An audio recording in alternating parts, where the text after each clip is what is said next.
Welcome to the Being Resilient podcast with your host, Stephanie Olson. Hi, Stephanie Olson with Being Resilient podcast. I am so glad that you are here with me. And I wanted to talk a little bit about rejection. I felt absolutely rejected today. And it was by somebody that didn't even know me, somebody that had nothing, really no ill intent. There was nothing. I mean, it was being rejected for a piece of work that they just didn't accept. And that sounds so simple, but it is amazing how a little bit of rejection will affect us in huge ways. Now, for those of you who have dealt with abandonment, particularly parent abandonment, which I definitely have, I think sometimes those feelings of rejection can be even deeper. Now, I'm not saying that you have to have parental abandonment to feel that rejection. You don't. But sometimes it kind of cuts to the heart in a little deeper way, and perhaps taking things a little bit more personally than maybe we normally would. And I know that's something that I have definitely experienced in my life. And I'll share a little bit about the abandonment of my biological father. When I was young, okay, really young, like a baby young. When I was conceived, I was conceived out of wedlock in the 60s. Now, it was late 60s. I'm going to tell you, I'm not that old. No, it was, I was born in 1969. And so at that time, being pregnant and not married was a really big deal. And my mom got pregnant and wound up marrying her boyfriend at the time, my biological father, who also happened to be Black. She's white, he was Black. So not only are we dealing with a relationship that is a little stigmatized or a lot stigmatized because of an out of wedlock child conceived, but also stigmatized because of a biracial child. Now that was probably even bigger deal at the time. And so I was born to my mom and biological father. And I will tell you that I use the term father because anybody can be a father, well, any man, but it takes an incredible man to be a dad. And so I always distinguish between the two. But my biological father was extremely abusive, and he beat my mother mercilessly. She went through a lot of abuse. I even went through some abuse. My mom tells stories, and not physical abuse, but emotional abuse. Even at that young of an age, she'll tell stories about some of the things that I went through. And when I was a year old, she escaped that relationship. Now, that is a good thing. That is a really good thing. But when you're a little girl and your father, the one man that is supposed to love you and respect you and be there for you, when he leaves, and he didn't leave a calling card, he just took off. He didn't come and say, hey, give me my daughter. He didn't call me on my birthdays. He didn't reach out to me in any way, shape, or form. We were just gone and he was gone. And that kind of abandonment, that kind of rejection eats away at you in such a deep emotional way. Now, I always thought, okay, so if I, this little girl, am not loved by my biological father, who will love me? And if I don't have enough worth to even be considered by my biological father, who in the world will even consider me worthy? And that's what I experienced at a very young age. Now, fortunately for me, my mom moved in with my grandma and grandpa, and they were amazing, as was my mom. And although she was young and didn't know how to parent a little girl, she learned and became the most amazing mom. I will say that right now. But even though I had that abandonment in my life, my grandparents really picked up that slack.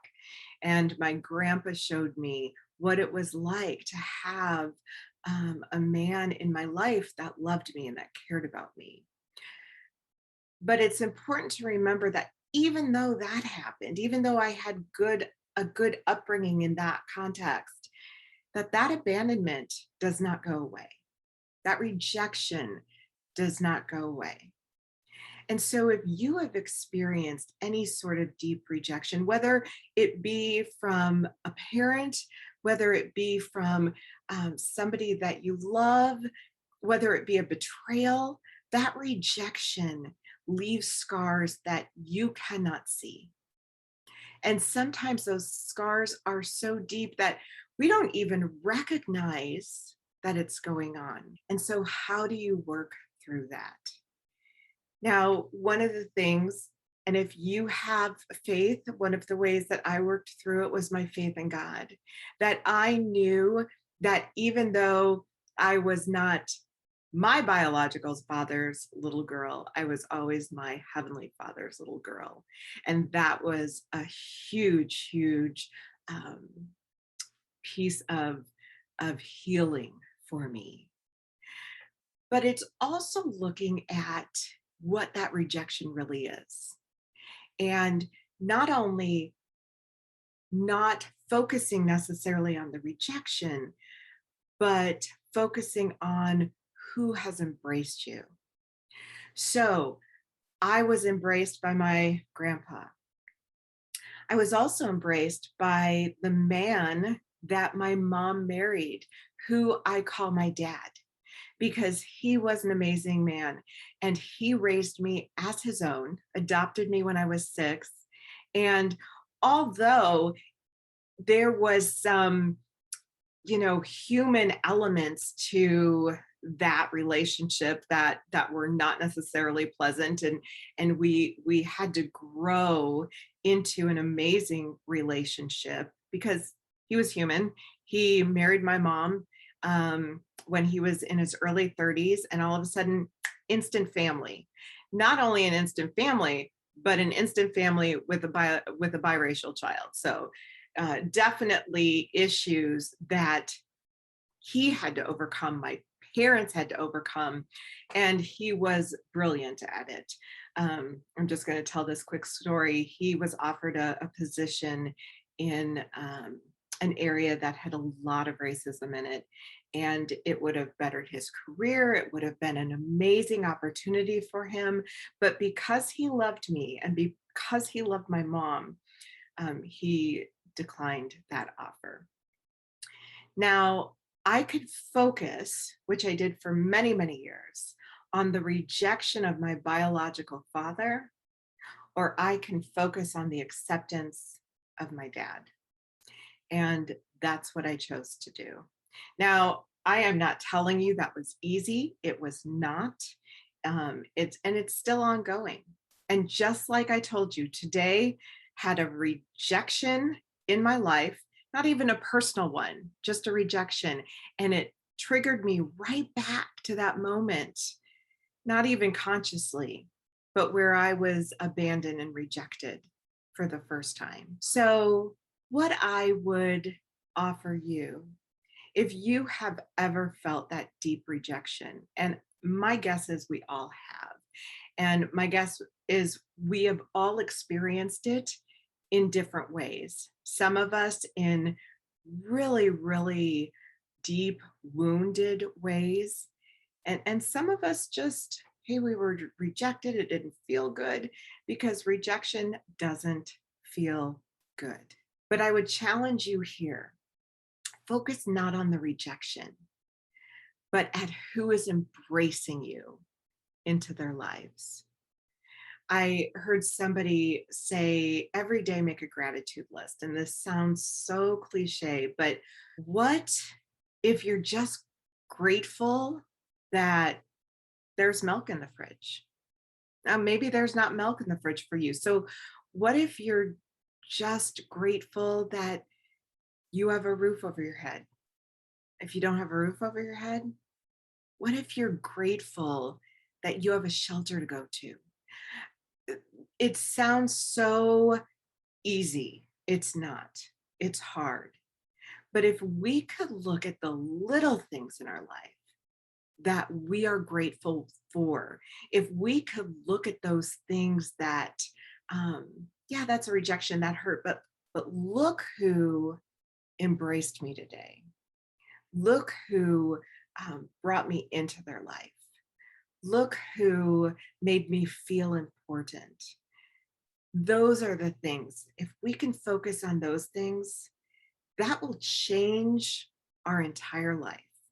It's not an everyday, or it has to be an everyday thing. It's not a, I've arrived at this. It has to be a consistent work and a consistent um, effort to look at things in a different light. So, two challenges for you. Look at the positive things in your life. Look at the things, even if they're little, look at the things that you have something to be grateful for. You feel rejected, look at those who haven't rejected you. And if you have faith, look at God who really does love you throughout all things. I heard somebody say once, imagine if you only had the things tomorrow that you were thankful for today. And I thought about that when I heard it the first time, and I thought, wow, I wouldn't have a whole lot. But I am thankful.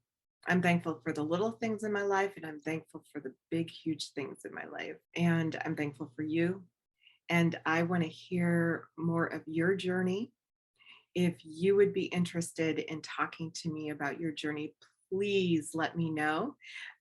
The information will be down below, or you can reach me at Stephanie@stephanieolson.com. So, with those challenges, I say, have an amazing day. And if you're feeling rejected, I want you to know you have incredible value, you are worthy, and there are people that love you. Don't ever forget that. I'm Stephanie Olson. Let's be resilient in life and in leadership together.